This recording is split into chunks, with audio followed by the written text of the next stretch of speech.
तर विरोधी पक्षनेते कुठल्याही सभागृहाला नाही, त्यामुळे विरोधी पक्षनेते जे आहेत ते आक्रमक झालेले आहेत. पाठच केलाय का प्रश्न? उदय पाठांतरासारखा प्रश्न विचारतोय.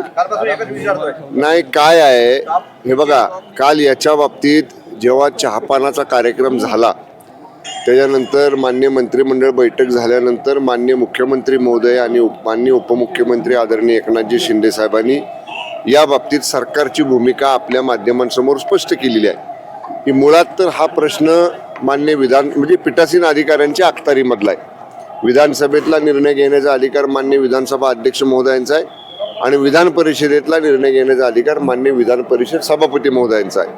त्यामुळं ते आणि त्या दोघांनी सांगितले की योग्य वेळी निर्णय या बाबतीतला होईल.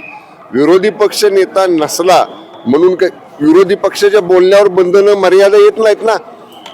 आम्ही पाहिले विधानसभेमध्ये विधान परिषदेमध्ये दोन्ही पीठासीन अधिकारी भरपूर संधी विरोधी पक्षाच्या सर्व सन्मान्य सदस्यांना बोलायला देतात.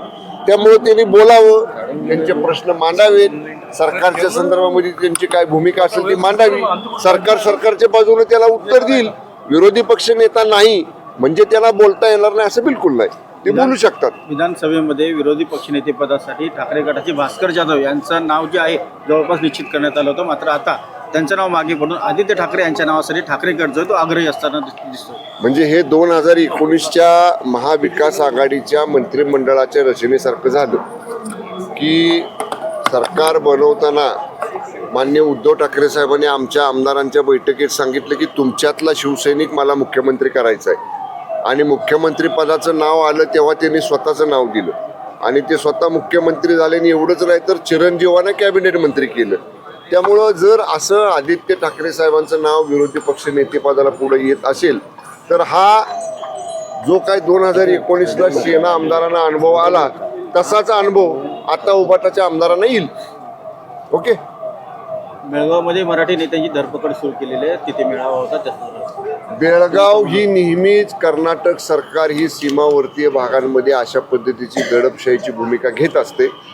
आम्ही सीमा समन्वयक मंत्री आहोत या भागात, त्या भागातले राज्य सरकारचे. वेळोवेळी आम्ही आमची त्या बाबतीतली नाराजी किंवा आमच्या राज्य सरकारच्या विशेषतः मराठी बांधवांच्या संदर्भातल्या तीव्र भावना आम्ही त्यांच्या सरकारला कळवत असतो. पण वेळोवेळी त्यांना सांगून देखील त्याच्यामध्ये फरक त्यांचा पडत नाही.